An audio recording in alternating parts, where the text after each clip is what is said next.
This week, our lesson focuses on theodicy. The aims of the lesson are, 1, to enable you to identify and interpret the biblical texts that engage the problem of evil, and 2, to enable you to develop your skills in helping others as they wrestle with the problem of evil in God's good world.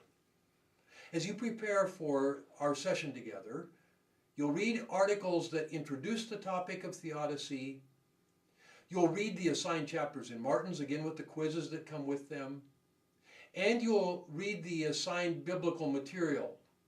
At least 10 of the chapters from Job and Lamentations should be read.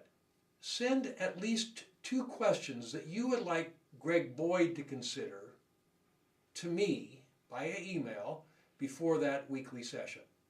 The problem of evil in God's good world, the world that our sovereign God has created, that problem is called theodicy.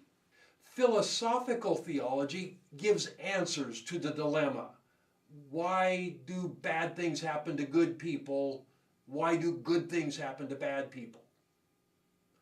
Biblical theology takes a somewhat different approach. The approach is more pastoral.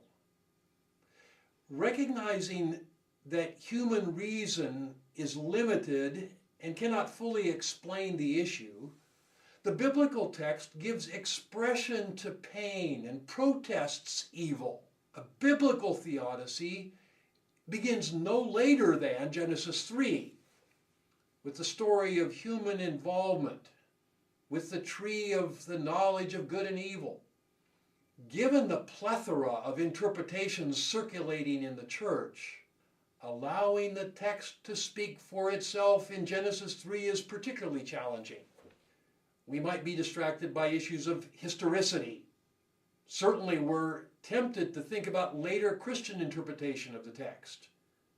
Those distract us from focus on the literature itself. So here are some things that we should look at as we read a text like Genesis 3. The Hebrew words and the word plays, such as the last words of Genesis 2 and the first words of Genesis 3 that sound the same in Hebrew.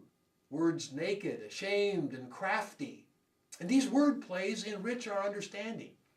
How are they similar and how do they shape each other? Giving attention to the questions that are in the text, questions raised both by the serpent and by the Lord God, is another key to good interpretation. We benefit from having Greg Boyd with us for our next conversation.